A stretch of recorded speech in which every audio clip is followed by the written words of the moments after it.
ಈಗಾಗಲೇ 350 ಎಕರೆ ಯಾವುದೋ ಒಂದು ಸ್ಮಾಲ್ ನೋಟಿಫಿಕೇಶನ್ ಆಗಿದೆ.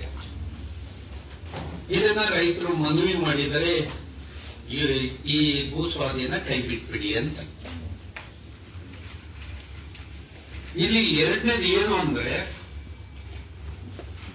ಇದು ಎಲ್ಲದಕ್ಕಿಂತ ಮುಖ್ಯವಾಗಿ ನಮಗೆ ನೀವು ಕೈಗಾರಿಕೆ ಕಾಯ್ದೆ ಇತ್ಯಾದಿ ಏನು 1966-67 ಸಂಬಂಧಪಟ್ಟಂತ ಕಾಯ್ದೆಗಳನ್ನ ಕೋರ್ಟ್ ಮಾಡಿ ನಾವು ಮಾಡ್ತಾ ಇದ್ದೇವೆ. ಆದರೆ 2013 ಲ್ಯಾಂಡ್ ಅಕ್ವಿಜೇಷನ್ ಬಿಲ್ ದೇಶದಲ್ಲಿ ಇರುವಾಗ ಅದರ ಕೆಳಗಡೆ ಯಾವುದೇ ಉದ್ದಿಮೆದಾರ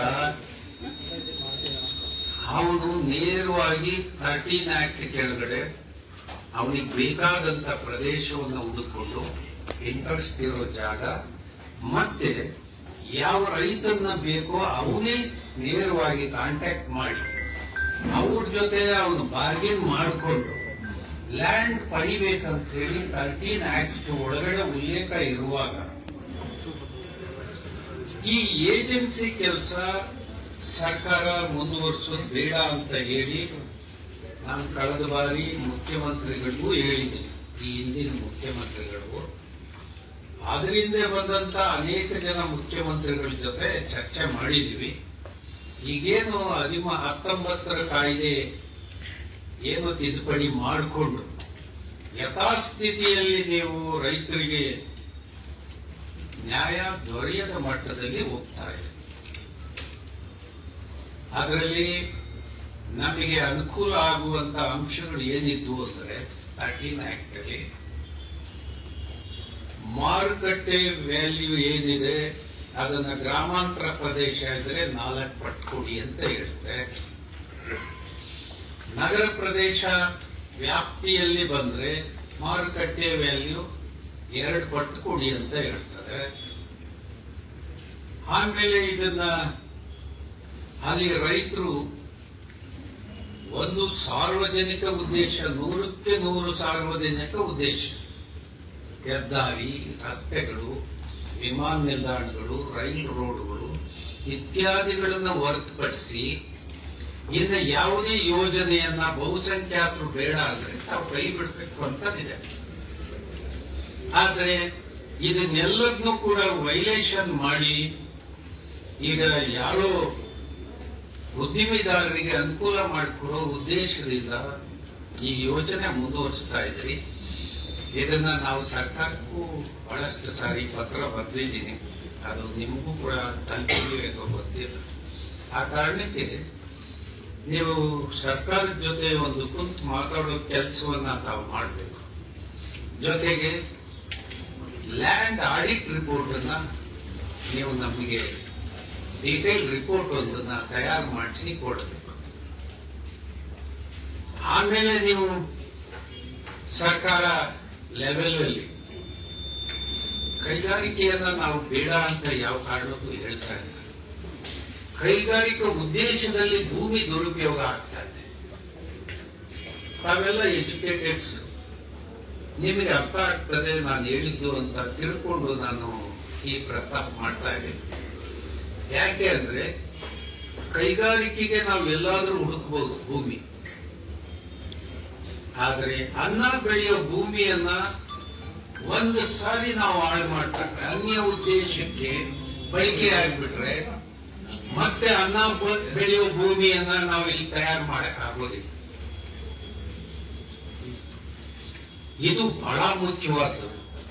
ಇವತ್ತು ನಾವು ನೀವೆಲ್ಲವೂ ಕೂಡ ಅನ್ನ ಬೆಳೆಯುವ ಭೂಮಿಯಿಂದಲೇ ಅನ್ನ ಊಟ ಮಾಡ್ತಾ ಇದ್ದೀವಿ. ಈಗಾಗಲೇ 146 ಕೋಟಿಗೆ ಹೋಗಿದೆ. ನಾಳೆ ಸಂಖ್ಯೆ ಸ್ವಲ್ಪ ದೊಡ್ಡದಾಯಿತು. ಎಲ್ಲಿ ಉತ್ಪಾದನೆ ಮಾಡ್ತೀರಿ? ನಮ್ ರಾಗಿ, ಜೋಳ ಅಥವಾ ಅಕ್ಕಿ ಅಥವಾ ಹೆಸರು ಕಾಳು, ತೊಗರಿ ಕಾಳು ಇಲ್ಲೆಲ್ಲೋ ಸಾಫ್ಟ್ವೇರ್ ಅಲ್ಲಿ ಹಾಕಿ ಇಲ್ಲೆಲ್ಲೋ ತೆಗಿಯಕ್ಕೆ ಸಾಧ್ಯ ಇಲ್ಲ ಅಲ್ವಾ? ಅದು ಭೂಮಿಲೇ ಬೆಳಿಬೇಕು. ಆ ಕಾರಣಕ್ಕೆ ಇದನ್ನು ಅರ್ಥ ಮಾಡ್ಕೊಳ್ಳೋ ಮಂದಿ ಬಹಳ ಕಮ್ಮಿ ಇದೆ. ಇದನ್ನ ನಾವು ದೀರ್ಘಕಾಲಕ್ಕೆ ಯೋಚನೆ ಮಾಡಬೇಕಾಗಿದೆ. ಕೃಷಿ ಭೂಮಿಯನ್ನ ಯಾಕೆ ಉಳಿಸ್ಬೇಕಂತ ಮತ್ತೊಂದು ಬಹಳ ಮುಖ್ಯವಾದಂತ ಪಾಯಿಂಟ್ ತಮ್ಮ ಗಮನಕ್ಕೆ ತಾವು ಗಮನದಲ್ಲಿ ನೋಟ್ ಮಾಡ್ಕೊಳ್ಳಿ. ಭೂಮಿಯನ್ನ ವರ್ಗೀಕರಣ ಮಾಡಿಸ್ಬೇಕು.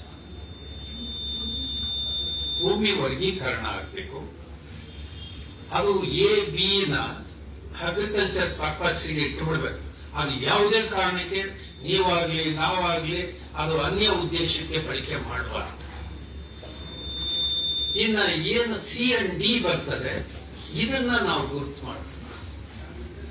ಇದು ಇಂಡಸ್ಟ್ರಿಗೆ ಅಥವಾ ಬೇರೆ ಬೇರೆ ಯಾವ ಉದ್ದೇಶಕ್ಕೆ ಬೇಕೋ ಈ ಜಾಗ ಮಾತ್ರ ನಾವು ಬಳಕೆ ಮಾಡಬೇಕು. ನೀವು ಹೇಳಿ, ಉದಾಹರಣೆಗೆ ಯಾವ ತಾಲೂಕು ಬೇಕಿದೆ ಅಲ್ಲಿ ಸಿ ಎನ್ ಡಿ ಲ್ಯಾಂಡ್ ಅನ್ನ ನಾವು ಗುರುತು ಮಾಡಬಹುದು. ಎಷ್ಟು ಸಾವಿರ ಎಕರೆ ಬೇಕು, ಯಾವ ಜಿಲ್ಲೆಯಲ್ಲಿ ಬೇಕಿದೆ. ಸಿ ಎನ್ ಡಿ ಲ್ಯಾಂಡ್ಗೆ ಹೋಗ್ಬೇಕು ನೀವು ಪರ್ಟಿಕ್ಯುಲರ್ ಕೈಗಾರಿಕೆಗಳು. ನೀವು ಅದಕ್ಕೇನು ಸಮಸ್ಯೆ ಏನಿಲ್ಲ.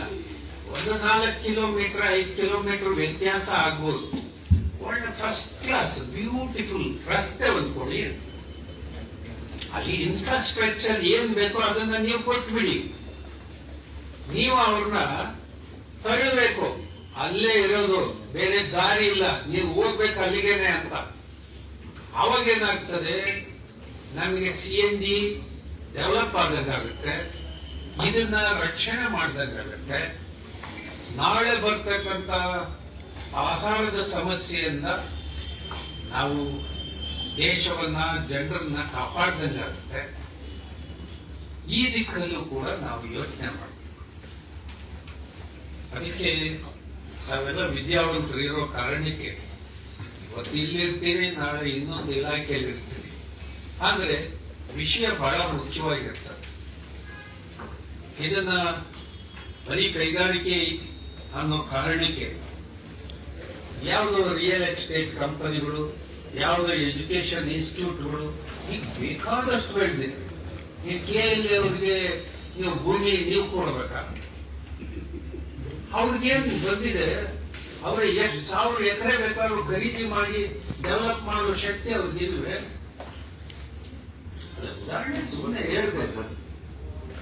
ಈಗ ಈ ದಿಕ್ಕಿನಲ್ಲಿ ಆ ಸಂಸ್ಥೆಗಳು ಬಹಳ ಎಸ್ಟಾಬ್ಲಿಷ್ ಆಗಿದೆ. ಅವ್ರಿಗೆ ನೀವು ಕೊಡೋ ಉದ್ದೇಶ ಅಥವಾ ನೀವು ಕೊಡೋ ಸರ್ಕಾರ ಕೊಡ್ತಕ್ಕಂತ ರಿಯಾಯಿತಿ ಬೇಕಾಗಿಲ್ಲ. ಅವ್ರು ಯಾವ ರಿಯಾಯಿತಿಯನ್ನು ನಮ್ಮ ಮಕ್ಕಳಿಗೆ ಯಾರಿಗೂ ಕೊಡ್ತಾ ಇಲ್ಲ. ಅವ್ರಿಗೆ ಎಷ್ಟು ಬೇಕೋ ಅಷ್ಟು ಬುಡಕತ್ನಾಗಿ ಗೋರ್ಕಂತ ಆಗಿರುವ ಪರಿಸ್ಥಿತಿಯಲ್ಲಿ ಅವನು ಮಾತ್ರ ಕಮರ್ಷಿಯಲ್ ಆಗಿರುವಾಗ ಅವನು ಕಮರ್ಷಿಯಲ್ ಆಗಿ ಬಿಟ್ಬಿಡ್ಬೇಕು. ನಿಮ್ ಪಟ್ಟಿಯಿಂದ ತೆಗೆದು ಬಿಟ್ಬಿಡ್ಬೇಕು. ಯಾವನು ಎಜುಕೇಶನ್ ಇನ್ಸ್ಟಿಟ್ಯೂಟ್ ಇದೆ, ಯಾವನು ಇನ್ನೊಬ್ಬ ರಿಯಲ್ ಎಸ್ಟೇಟ್ ಅಥವಾ ಇನ್ನಿತರೆ ವಾಣಿಜ್ಯ ವ್ಯವಹಾರಗಳಿಗೆ ಬಳಕೆ ಮಾಡ್ತಾನೆ, ಅವ್ರನ್ನ ನಿಮ್ ಪಟ್ಟಿಯಿಂದ ಬಿಟ್ಟುಬಿಡ್ಬೇಕು. ಬಹಳ ಉದ್ದೇಶಪೂರ್ವಕವಾದಂತ ಕೈಗಾರಿಕೆಗಳು, ಅತ್ಯಂತ ಅವಶ್ಯಕತೆ ಇರುವಂತ ಕೈಗಾರಿಕೆಗಳು ಏನಿದೆಯೋ ಅದು ನಿಮ್ಮ ಇಂಡಸ್ಟ್ರಿಯಲ್ ಸಂಸ್ಥೆ ಕೆಳಗಡೆ ಬರಬೇಕು. ಅದನ್ನ ನೀವು ವರ್ಗೀಕರಣ ಮಾಡಬೇಕು. ಕೈಗಾರಿಕೆ ಏನು ತಮ್ಮ ಪಟ್ಟಿಯಲ್ಲಿ ವರ್ಗೀಕರಣ ಮಾಡ್ಕೋಬೇಕು ಮತ್ತು ಭೂಮಿಯನ್ನ ವರ್ಗೀಕರಣ ಮಾಡಬೇಕು. ಈ ಉದ್ದೇಶವನ್ನ ಸರಿಯಾದ ರೀತಿಯಲ್ಲಿ ಗುರಿ ಮುಟ್ಟೋದಕ್ಕೆ ಮಾಡಬೇಕು. ಆಮೇಲೆ ಇನ್ನೊಂದು ವಿಷಯ, ನಿನ್ನೆ ಯಾರೋ ರೈತರು ಬಂದು ಹೇಳ್ತಾರೆ, ಸರ್ ನಮ್ದೇನೋ ಭೂಮಿ ಹೋಗ್ಬಿಡ್ತು ಸರ್, ಆದ್ರೆ ನಮ್ಮ ಸರ್ಕಾರದಿಂದ ನಮ್ಗೆ ದುಡ್ಡೇ ಬಂದಿಲ್ಲ.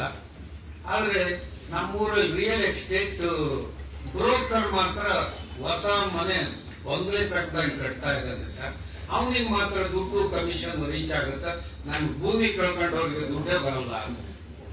ಅಂದ್ರೆ ಇದು ಕೂಡ ತಮ್ಮ ಗಮನದಲ್ಲಿ ಇರಲಿ ಅಂತ.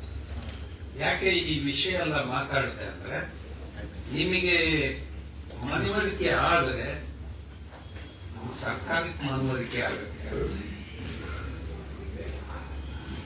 ಆ ಕಾರಣಕ್ಕೆ ಏನು ನೋಟಿಫಿಕೇಶನ್ ಮಾಡ್ಬೇಕಂತ ಇದ್ರು, ಇವನಿಗೆ ಯಾರು ಈ ಪವರ್ ಗ್ರಿಡ್ ಮಾಡೋನಿಗೆ ಅವನಿಗೆ ಈ ಭೂಮಿನೇ ಯಾಕೆ ಬೇಕು? ಈ ಭೂಮಿನೇ ಯಾಕೆ ಬೇಕು? ಅವನಿಗೆ ಗುಡ್ಡದ ಮೇಲೆ ತಗೊಂಡೋಗಿ ಕೊಟ್ಟರು ನಡೆಯುತ್ತೆ. ಅವನಿಗೇನು ಒಂದು 500 ಮೀಟರ್ ವೈರು ಸ್ವಲ್ಪ ವ್ಯತ್ಯಾಸ ಆಗ್ಬೋದು, ಅಥವಾ ಒಂದು 2 ಫುಟಿಂಗ್ ಏರಿಯಾದಲ್ಲಿ ಕಂಬಗಳು ವ್ಯತ್ಯಾಸ ಆಗ್ಬೋದು. ಬಿಟ್ರೆ ಅವನಿಗೆ ನೀವು ಎಲ್ಲಿ ಕೊಟ್ಟರು ಆಗುತ್ತೆ. ಇದೇ ಭೂಮಿ ಯಾಕೆ ಬೇಕು ಅವ್ರಿಗೆ? ಫಲವತ್ತಾದ ಭೂಮಿ ಯಾಕೆ ಬೇಕು? ಆ ಕಾರಣಕ್ಕೆ ಇದನ್ನ ತಾವೆಲ್ಲ ಅಧಿಕಾರಿಗಳು ಕುರಿತು ಚರ್ಚೆ ಮಾಡಬೇಕು. ನೀವು ಹೆಚ್ಚಿನ ಚರ್ಚೆ ಮಾಡಲಿಕ್ಬೇಕಾದ್ರೆ ನೀವು ಪಕ್ಕದಲ್ಲೇ ನಮ್ಮ ಕಚೇರಿ ಇದೆ, ನೀವು ಕರೆದ್ರೆ ಬರ್ತೀವಿ, ಡಿಸ್ಕಷನ್ ಮಾಡ್ತೀವಿ. ಯಾಕಂದ್ರೆ ನೀವೆಲ್ಲ ನಾಳೆ ನಮ್ಮ ಸಮಾಜಕ್ಕೆ ಬೇಕಾಗುವ ಒಳ್ಳೆ ಸಂಪನ್ಮೂಲ. ಆ ದಿಕ್ಕಿನಲ್ಲಿ ಯೋಚನೆ ಮಾಡಿ ಇದನ್ನ ಕೈ ಬಿಟ್ಬಿಡಿ. ತಾವೇನು ಬಾಲಯ್ಯನವರು ಬಾಲಪ್ಪ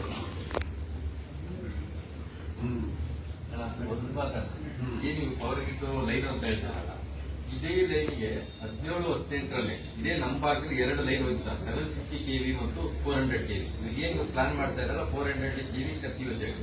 ಇಡೀ ಭಾರತದಲ್ಲೇ ಎಲ್ಲೂ ಸಹ ಅನೌನ್ಸ್ಮೆಂಟ್ ಆಗಿರಲಿಲ್ಲ. ಅದಕ್ಕೆ ಅನೌನ್ಸ್ಮೆಂಟ್ ಅಧ್ಯಕ್ಷರೇ ಕೊಡಿಯವರೇ ನಿಂತು ಹೋರಾಟ ಮಾಡಿ ಅಲ್ಲಿಗೆ ಲೈನ್ಗೆ ದುಡ್ಡು ತಂದ್ಕೊಟ್ರು ರೈತರಿಗೆ.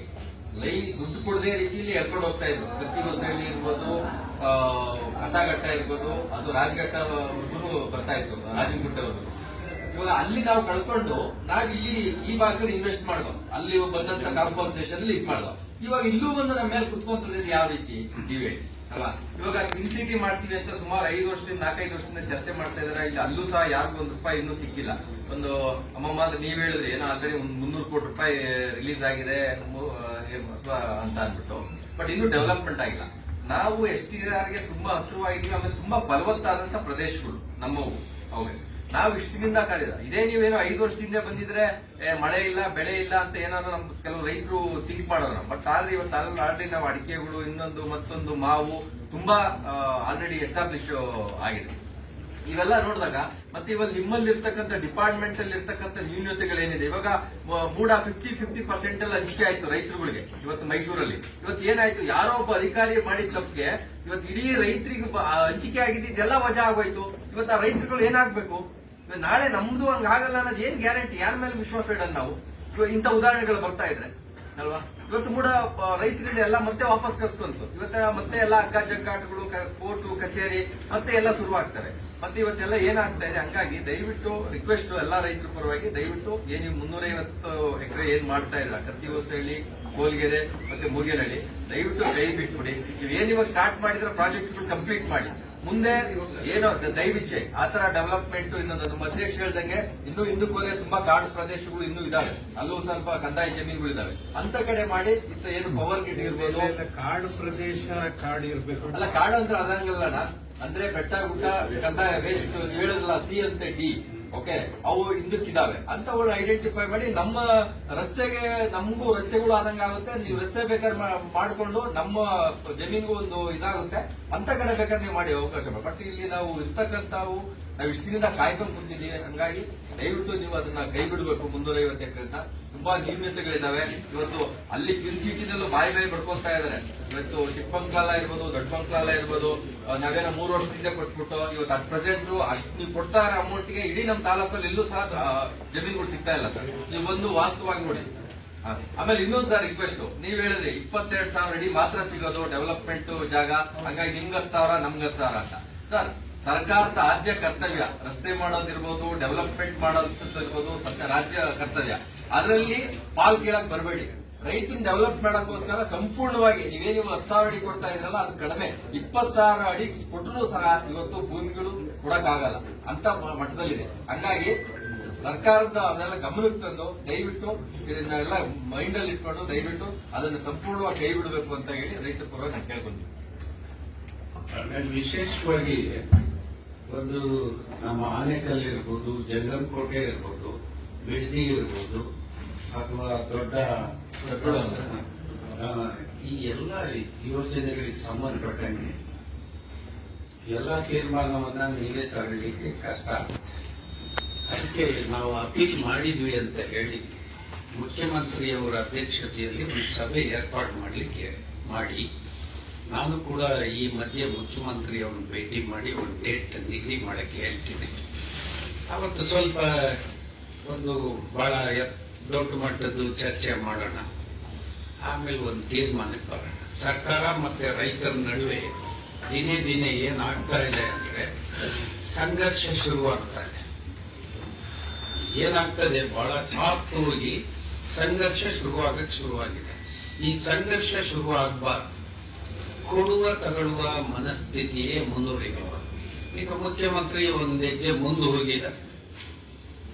ನಾವು ಬಲಾತ್ಕಾರ ಇಲ್ಲ, ಯಾರು ಪ್ರೀತಿಯಿಂದ ಕೊಡ್ತಾರೋ ಅವರಿಗೆ ಡೆವಲಪ್ ಲ್ಯಾಂಡ್ ಅಲ್ಲಿ 50% ಕೊಡ್ತೀವಿ, ಅವರಿಗೆ ಈ ತರದ್ದು ಅಮೌಂಟ್ ಒಳ್ಳೆ ಅಮೌಂಟ್ ಕೊಡ್ತೀವಿ ಅಂತ ಹೇಳ್ತಾ ಇದ್ದಾರೆ. ಅದೆಲ್ಲದನ್ನು ಒಂಚೂರು ಕುಂತು ಮಾತಾಡ್ತಾರೆ. ಯಾಕಂದ್ರೆ ಹರಿಬಿರಿನಲ್ಲಿ ಮತ್ತೊಂದಿಷ್ಟು ತಪ್ಪುಗಳು ಮುಂದುವರಿಬಾರದು. ಅದಕ್ಕೆ ನೀವು ಮುಖ್ಯಮಂತ್ರಿಯವ್ರಿಗೂ ಹೇಳಿ, ಮತ್ತೆ ನಾನು ಕೂಡ ಮಾತಾಡ್ತೇವೆ, ಗೊತ್ತು ಮಾತಾಡ. ಆಮೇಲೆ ಆಡಿಟ್ ರಿಪೋರ್ಟ್ ಒಂದು ನಮಗೆ ಜರೂರಾಗಬೇಕು. ಇದು ತಾವು ಅಲ್ಲಿ ಸ್ಥಳೀಯ DC ಅವರಿಗೆ ತಾವು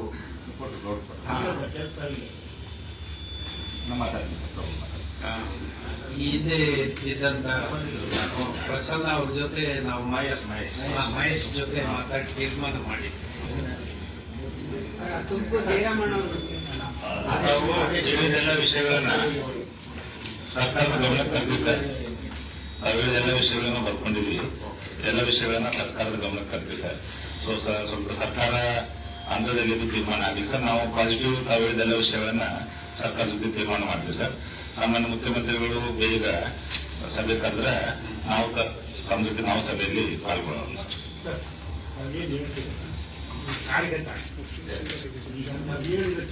ಬೆಲೆ ಕೊಡಬೇಕು ನನ್ನ ಮನಸ್ಸಿಗೆ ಸಿಗ್ಲೇಬೇಕಾದ DC ಅವ್ರ ಜೊತೆ ಮಾತಾಡಿ ಡೈರೆಕ್ಷನ್ ಕೊಡಿಸ್ಬೇಕು.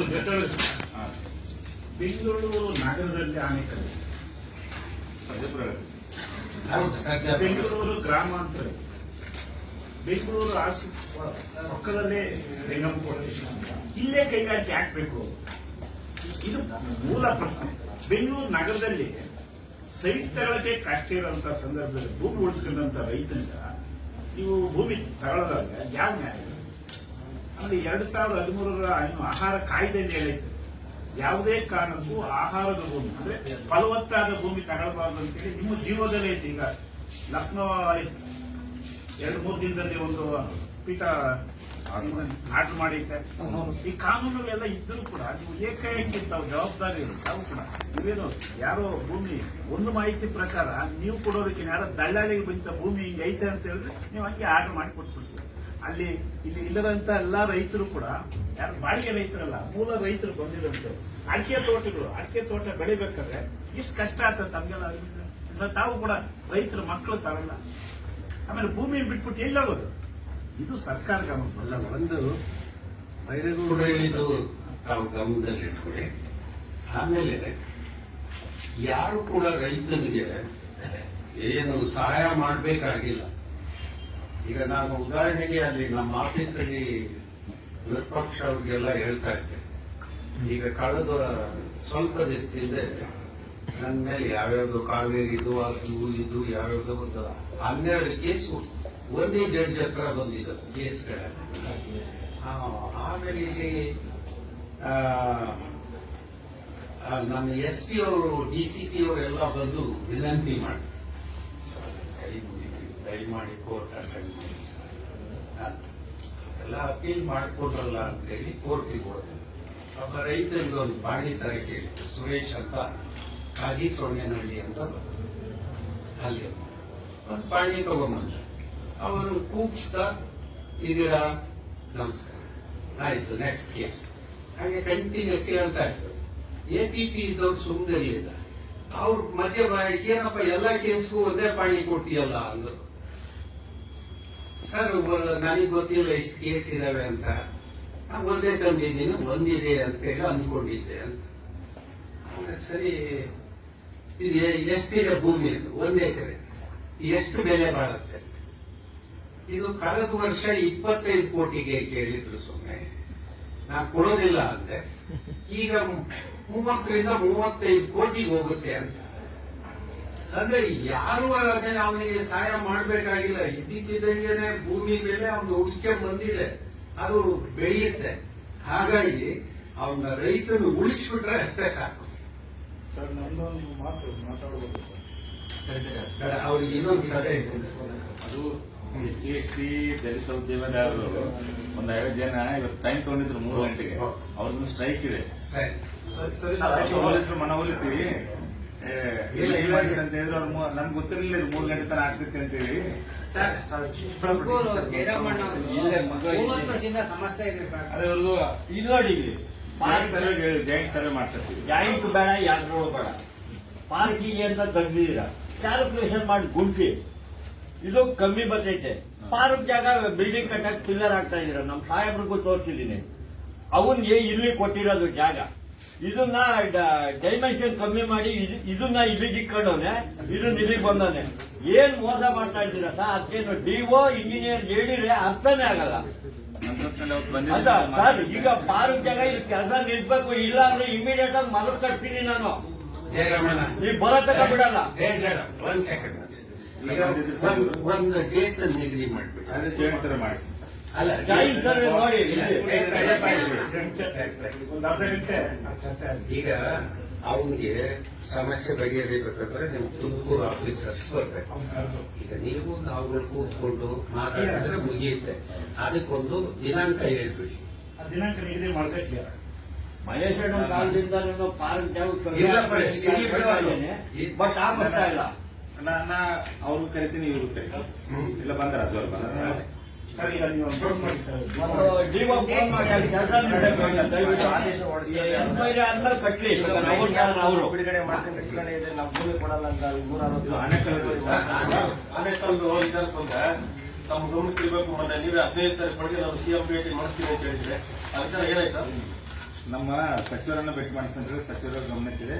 ಮೊನ್ನೆ ನೆನಪು ಮಾಡಿ ಅದನ್ನ ಅಟ್ಲೀಸ್ಟ್ ನಮ್ಗೆ ಗೊತ್ತಾಗ ಮಾಡ್ಬೇಕಲ್ಲ ಸರ್. ನೀವು ಡೇಟ್ ಅಂಡ್ ಟೈಮ್ ಕೊಡ್ತೀವಿ. ನಾವು ಕೆಲಸ ಕಾರ್ಯ ಬಿಟ್ಟು ಇಲ್ಲಿ ಬಂದು ಬಾಯ್ ಪಡ್ಕೊಂಡ್ರೆ ನಮ್ಮ ಮೇಲೆ ಸರ್ ಪೊಲೀಸ್ ಅವರು ಅಪ್ಪ ನಮ್ದೇ ತಪ್ಪಾಯ್ತು ಸಭೆನಲ್ಲಿ ಕೇಳ್ಕೊಂಡ್ರೆ ನಾವು ನಮ್ದೇ ತಪ್ಪು ನಿಮ್ಗೆ ಅಡ್ಡಾಗಿದ್ದು ಕೇಳ್ಕೊಂಡ್ಮೇಲೆ FIR ಹಾಕೋರು ರೈತರ ಮೇಲೆ. ಆನ್ಲೈನ್ ರೆಡ್ಡಿ ಸಾಹೇಬರು ನಮ್ಮ ಸಾಹೇಬ್ರ ಜೊತೆ ಮಾತಾಡಿದ್ದಾರೆ. ಇಬ್ಬರು ಒಂದು ಟೈಮ್ ತಗೊಂಡು ಇಬ್ಬರು ಮೀಟಿಂಗ್ ಫಿಕ್ಸ್ ಇಲ್ಲ, ಮಾಡ್ತಾರೆ. ಒಂದು ಮುಖ್ಯಮಂತ್ರಿ ಸಭೆ ಕರೆದುಬಿಡಿ.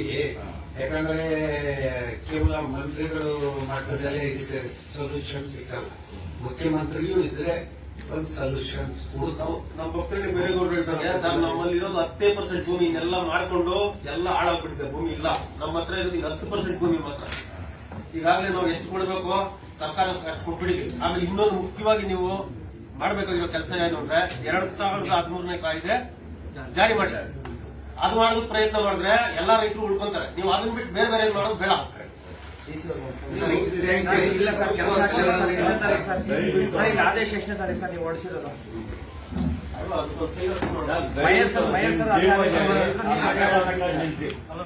ಅವತ್ತಾದ್ಮೇಲೆ ಅವ್ರು ಕಟ್ಕೊಳ್ಳಿ. ನಾವು ಬೇಕಾದ್ರೆ ಭೂಮಿ ನಾವು ಕ್ರಿಮಿನಲ್ ಕೇಸು ಪಡ್ಕೊಳ್ಳೋದು ನಮ್ಗೆ ಇಷ್ಟ ಇಲ್ಲ. ನಿಮ್ ಡಿವಾಜ್ ಹೇಳಿ.